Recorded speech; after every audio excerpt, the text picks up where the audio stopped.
So you may be wondering, how did I get involved in the high-stakes game that is audio podcasting? And I thought perhaps the best way to start off this podcast was to introduce how I got involved in podcasting from the very beginning.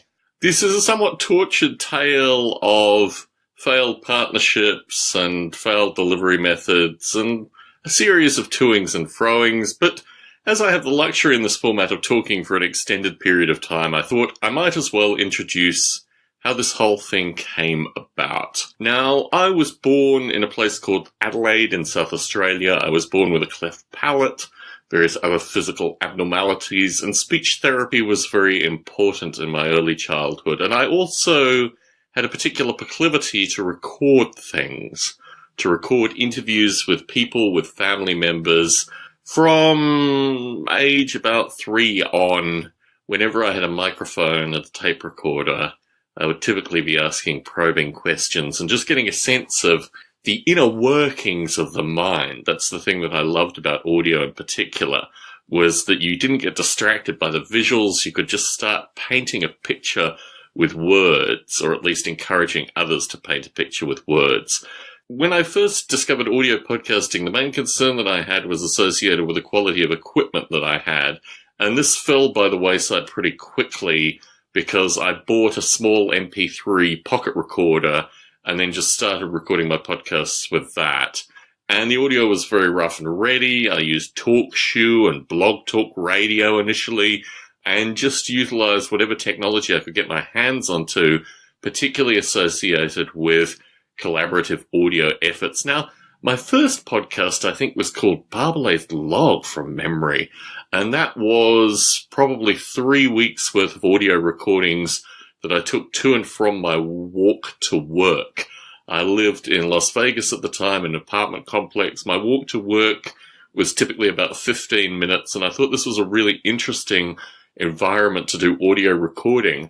I also had a particularly challenging experience because the railroad tracks, I crossed the railroad tracks at the road, but then walked along the railroad tracks a sufficient distance. So when the train came past, I wasn't actually on the railroad tracks. So it was probably about 10 feet from the railroad tracks. But there were various homeless folk that lived in the environment that I walked through. And there was a horrible experience that I had with a viscerated cat, where they placed the viscerated cat in a bag on the railroad tracks that I discovered on, I think, probably my walk to work.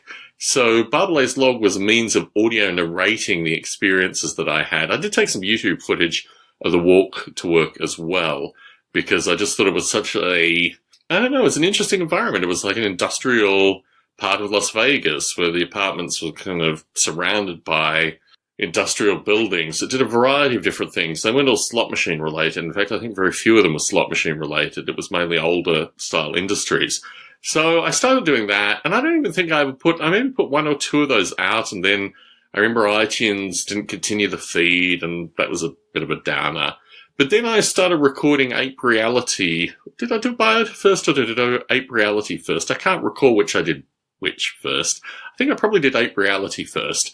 And that was an audio podcast associated with my developments of my project Noble Ape. So at the time, there were, maybe a dozen or so similar developers of software that created environments, and there was a small community, and I used Ape Reality as a means of talking about my own personal experiences developing Noble Ape, but also coming to this country. I mean, I started audio podcasting when I arrived in the US. It was a means of describing some of the nuances, some of the strange things that I saw, in particular with regards to the curious affiliations associated with science and atheism and all these kind of things just made no sense to me. Kind of fundamentalist atheists and people that were very critical because my project Noble Ape, one of the guys that worked on it was Hindu, another guy that worked on it was a Christian. I mean, I didn't really care what people's belief systems were if they were contributing source code. It didn't really, I don't think it changed the quality of the code that was being submitted at all. So that was the toings and froings. The Ape Reality podcast is still a feed that I maintain. I still put stuff in the Ape Reality podcast. I might even put this audio in the Ape Reality podcast. And the Biota podcast initially was very much associated with interviews. It was associated with interviewing academics and simulation authors and occasionally artists and philosophers that had contributed to this field, which is loosely called artificial life. You might want to call it kind of bottom-up artificial intelligence. There's a whole way of describing this thing. But anyway, that then became a podcast called Biota Live, which was a call-in show where these academics and various visionaries could call and participate. And that audio is still all available. In fact, university students go back and listen to it periodically, and I get emails about it. But the problem with Biota Live was that the 5 or so main contributors, other than myself, all went off and did other things. So it kind of came to a natural conclusion when other people went and joined startups or went to Google or did a variety of things. It just meant that they couldn't talk about their artificial life development anymore. So that was the end of Biota Live. But at that point, I'd taken the same format, which was a call-in show, fundamentally, and created Model Rail Radio. Now, before Model Rail Radio, if I can get the chronology correct, there was a podcast called The Best Damn Podcast Ever, and I edited maybe, I don't know how many shows I edited, maybe 20, 25 shows, maybe 15, who knows, some number of shows, to the point where I got very good at podcast editing. And that was a period of time where I was very interested in how people actually promoted podcasts. If people were producing content, how would this content reach people? Like, how could you take the creator's content and make sure that it reached the most people? And I tried a various set of promotional things. I mean, through this period of time, I'd used T-shirts very heavily. There were Noble Ape T-shirts that I'd send out frequently to folks that participate in the Biota podcast. And I started looking at various promotional means through working on the Best Damn Podcast Ever. But there's a difficulty associated with, so there seem to be kind of 3 tiers, and usually I do all 3 tiers. There's production, which typically means like ownership, and then there's the editing part, which I typically do as well. And then there's the content or talent part, which I'm a participant in, usually as a co-host or something like that, or a host.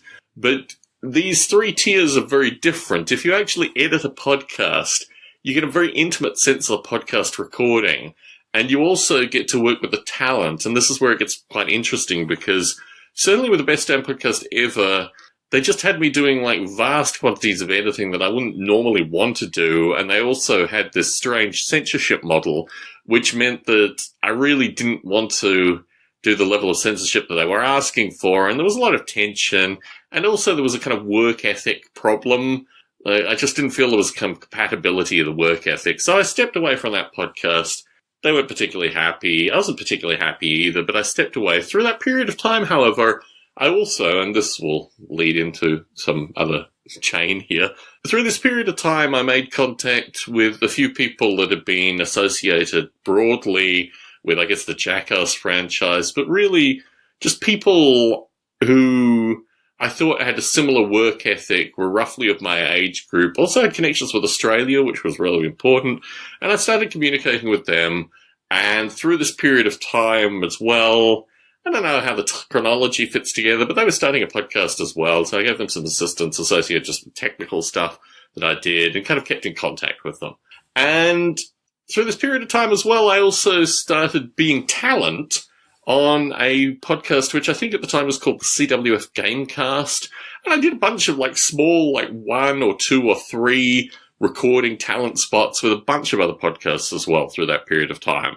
I'd appear and talk about artificial life and occasionally talk about Noble Ape and occasionally talk about Biota. And I was just like a talking person that was on podcasts through that period of time as well. The CWF Gamecast, I probably recorded, I don't know, 15 podcasts with the gentleman that hosted it, and then there was a bit of a falling out. I need to take a step back and actually describe what the CWF Gamecast was about. The CWF Gamecast was a podcast about role-playing games and, to a lesser extent, war games, these kind of things, and the host was very interested in getting sponsors involved.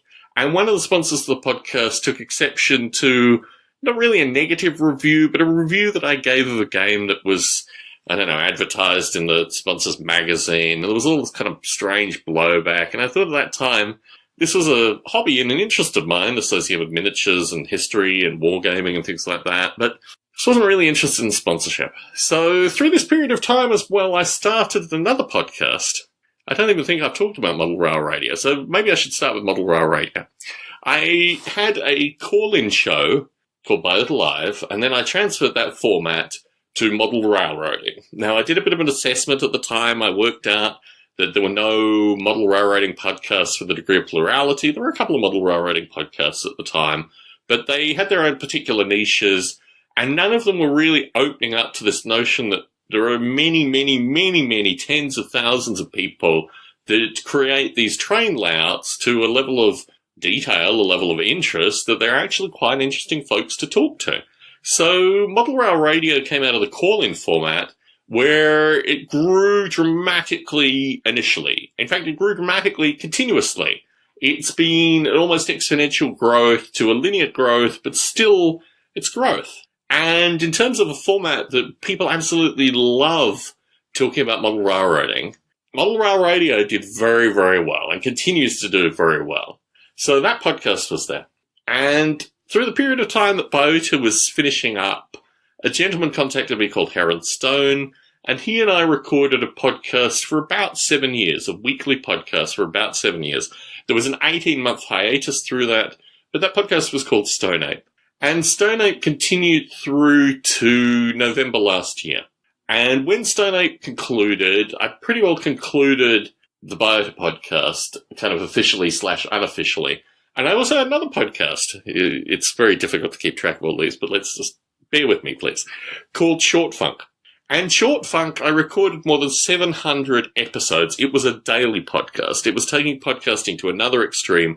It was doing a daily podcast format where I would talk about any topic that entered my head, and I was typically recording 3 to 9 minutes. I think that was the agreed upon time associated with Short Funk. Stone Ape ended very abruptly. Stone Ape ended, well, there were a series of problems with Stone Ape. The first thing was the last election, the last US election.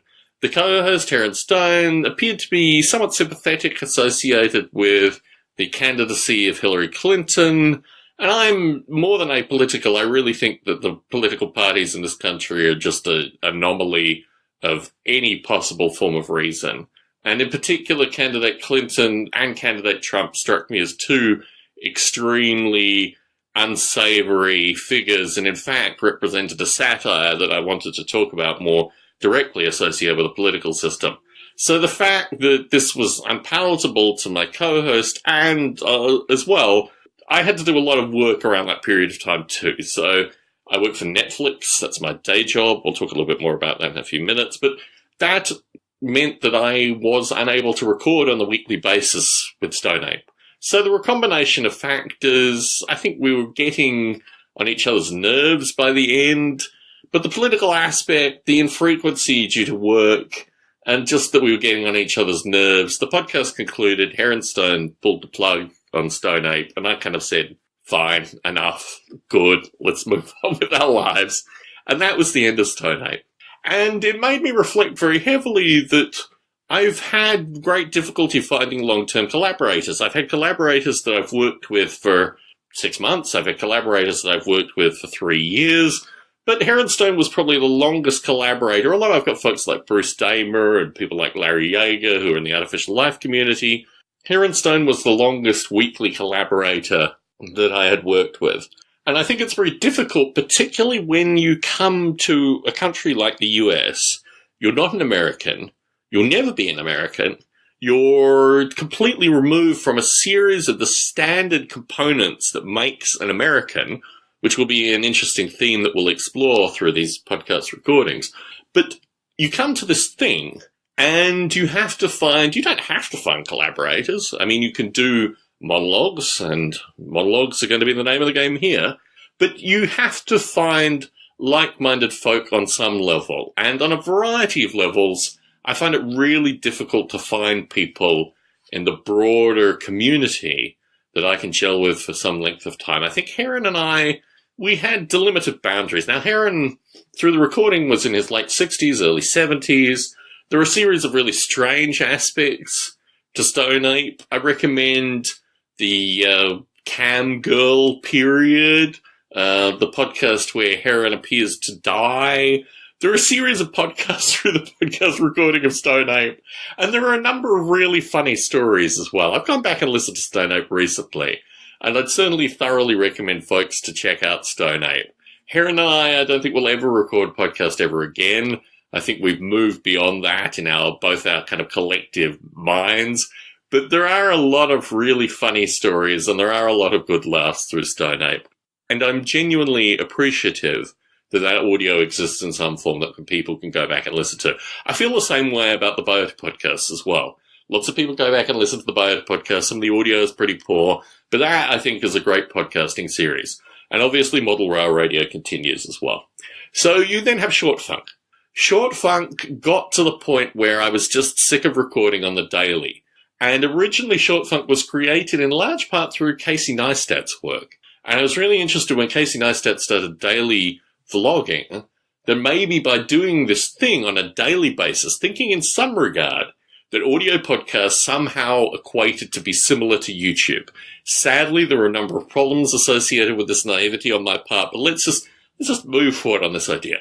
That if I could create content on a daily basis that people were listening to, then through word of mouth, this thing would actually create a somewhat interactive audience. And I think this is what I've always liked with podcasts, is to have an interactive audience as well. Certainly the thing that I love about Model Rail Radio, I certainly thoroughly enjoyed it with Biota and Stone Ape as well. And with Short Funk, because the topics were so scattershot, and they were all over the place. And they also had to do with my various, emotional things, right? If you're recording a daily podcast, you can't be happy and bright all the time. And certainly through the period of time where Stone Ape ended, and just the work commitments and a variety of other things, Short Funk became really difficult to produce. So I then went into a phase where I recorded 3 a week, and I got really far behind, and the whole thing just became drudgery. It became something that I didn't really want to do. And because there was no audience that I could appreciably see, I was appreciative that there were people that listened to it, but it didn't have a vibrant, interactive audience. And I think part of that was because I have very particular perspectives about a series of things, and listeners started to take exception to these things. So there were certain pet peeves that people had within the listenership to Short Funk, and these things just irritated them sufficient for them, I think, to stop listening, or at least to stop interacting. So as a body of work, Short Funk is there, and I'm actually really surprised going back to Short Funk and listening to it periodically, how good some of the Short Funks are. But there are also ones which aren't so good. There are also some filler episodes. And in general, I think it was an interesting kind of marathon-like effort to produce this much audio on a daily basis. And also, truth be told, and listeners to Short Funk, long-suffering listeners will know this, it wasn't always audio on a daily basis. It came in spurts and starts. I would record 4, 5 Short Funks in a row, and I'd just throw them in the feed. And then, 5, 6, 7 days later, I'd put another 5 in the feed. And these kind of patterns made me realize that it wasn't that I was abusing the listeners. It just wasn't an ideal format for me. So we then come to 2017. 2017, I'd ended a major podcast as far as I was concerned with the end of Stone Ape. And I thought, well, I've got a bit more podcasting time. What am I actually going to do with this time? What am I going to take away from what I've learned about podcasting to date? And initially, a listener to Stone Ape contacted me and said that his fiancée, I think they were fiancée at the time, maybe just girlfriend, potentially fiancée. Anyway, his partner was interested in recording a podcast. And although she had not listened to my back catalogue, which struck me as being interesting, potentially dangerous, but let's just say interesting, that she was interested in recording with me. And this became This Comes Next. Now, This Comes Next was a podcast idea that I had back in June 2016, maybe even earlier. The election and the lead up to the election, but also the fact that there was a, not necessarily political naivety, but just that no one, my education circa not really 1995, it was really circa 1982 through to 1995, but my political education was so far removed from the US. The way that I used left and right to actually mean something tangible, removing from 2 major political parties, because there's no left in this country, right? There is no left in the US. If you understand what left and right means in a traditional political analysis, the candidacy of Hillary Clinton was a far-right candidate on everything. Globalization, every aspect. Hillary Clinton was a far-right candidate. So in 2016 naivety, it was put to me that maybe I should record a political podcast. So at the time, I registered the domain name, This Comes Next. I created a logo, and then the tail end of the election happened, the US election. And I realized that this was just not an environment that I wanted to have any discourse in, because firstly, I was going to irritate what is ironic to even say out loud, but both sides, as if there were two sides here, as if there was an appreciably two different perspectives in the last election in the US, which from my perspective, there was no two sides.